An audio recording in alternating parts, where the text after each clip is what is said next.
Olá! A aula de educação física que muita gente teve na escola geralmente focava em esporte, competição, habilidade. Mas e se a proposta hoje fosse muito, mas muito mais ampla? Neste nosso papo, a gente vai mergulhar na Base Nacional Comum Curricular, a BNCC, para entender como a educação física foi repensada. E olha, ela se tornou uma ferramenta poderosa para a formação de cidadãos. Vamos ver como? Para começar, vamos fazer um exercício rápido. Pensa aí. Quando alguém fala educação física, qual é a primeira imagem que te vem à cabeça? Talvez seja um jogo de queimada, uma corrida na quadra ou até aquela pressão da competição, né? Guarda essa imagem com você. A gente vai comparar ela com uma visão totalmente nova. E aqui, ó, tá o coração da mudança. De um lado, aquela visão mais tradicional, focada em performance, em repetir o gesto certo. Do outro, o que a BNCC propõe. Uma educação física que fala em inclusão, que entende o movimento como parte da nossa cultura, que quer promover a cidadania e que incentiva a criação. É uma virada de chave completa, sabe? Para a gente entender direitinho essa transformação, nosso roteiro vai ser este aqui. Primeiro, a gente explora essa nova visão da BNCC. Depois, mergulha num conceito-chave chamado cultura corporal. Aí, a gente vai conhecer os temas e as dimensões do conhecimento e, por fim, entender como tudo isso se junta para formar cidadãos em movimento. Então, vamos começar pela base de tudo. O que a BNCC diz, oficialmente, sobre o papel da educação física na escola? Essa aí é a definição oficial, mas vamos olhar com calma para as palavras. Práticas corporais, manifestações expressivas, produzidas no decorrer da história. A BNCC já deixa claro desde o início que o foco não é só o movimento pelo movimento. A ideia é entender o que esses movimentos significam, como eles contam as nossas histórias e expressam a cultura de um povo. E essa definição nos leva direto para o conceito que talvez seja o mais importante de todos na BNCC para a educação física: a ideia de cultura corporal de movimento. E a ideia central é esta: para a BNCC, não existe movimento humano fora da cultura. Pensa numa corrida. Correr numa maratona olímpica tem um significado. Correr num ritual indígena tem outro, completamente diferente. Correr para fugir de um perigo, outro. O ato biológico é o mesmo, mas é a cultura que dá o sentido. E é essa riqueza que a escola tem que explorar. Isso mostra como essa visão é complexa, né? As práticas corporais são tipo textos culturais que a gente pode ler e interpretar. Elas mudam com o tempo, têm várias dimensões e às vezes são até contraditórias. Uma dança pode ser festa, mas também pode ser protesto. Um esporte pode unir um país, mas também pode excluir quem não se encaixa no padrão. O papel da educação física é justamente explorar essa complexidade toda. Ok, a filosofia é bonita, mas, na prática, o que os alunos aprendem? Vamos ver agora os 6 grandes temas que formam o conteúdo dessa tal de cultura corporal de movimento.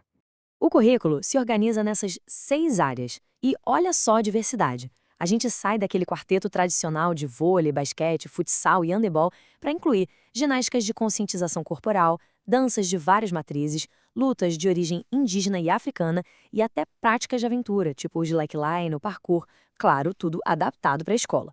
O objetivo é ampliar o repertório cultural dos estudantes. É muito mais rico. Mas saber o que ensinar é só metade do caminho. O que talvez seja o mais revolucionário na BNCC é o como. O documento propõe 8 dimensões do conhecimento, mostrando que a aula de educação física é um espaço de aprendizado integral que vai muito, mas muito além de só executar um movimento. A primeira dimensão é a experimentação. É o conhecimento que nasce da prática, do corpo em movimento, do suor. Tem coisas sobre ritmo, equilíbrio, esforço, que a gente só aprende fazendo, sentindo na pele. É a base de todo o resto. A segunda é o uso e a apropriação. A ideia aqui é simples. O que se aprende na escola tem que servir para a vida. O objetivo é dar autonomia para o estudante poder organizar um jogo no parque com os amigos, escolher uma atividade física para cuidar da saúde ou simplesmente se movimentar com mais confiança no seu tempo livre. Depois, a gente tem a fruição. Sabe quando você assiste a uma apresentação de dança e pensa, nossa, que lindo? É isso. É a capacidade de apreciar a beleza do movimento. E junto vem a reflexão sobre a ação, que é o pensar tático. Qual a melhor estratégia para esse jogo? Ou como eu ajusto meu corpo para conseguir fazer esse movimento? É a inteligência em ação, literalmente. A quinta dimensão é a construção de valores. A quadra, gente, é um verdadeiro laboratório social. É ali que se aprende a lidar com a vitória e a derrota, a respeitar regras, a incluir quem tem mais dificuldade e, o que é crucial, a combater preconceitos de gênero, de habilidade ou de qualquer outro tipo. As dimensões 6 e 7 são mais, digamos, intelectuais. A análise é entender como uma prática funciona. As regras do vôlei, por exemplo. Já a compreensão vai mais fundo. É entender por que ela existe. Por que o futebol é tão importante no Brasil?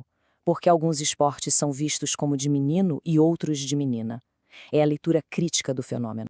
E por último, o protagonismo comunitário. E aqui a educação física transcende os muros da escola.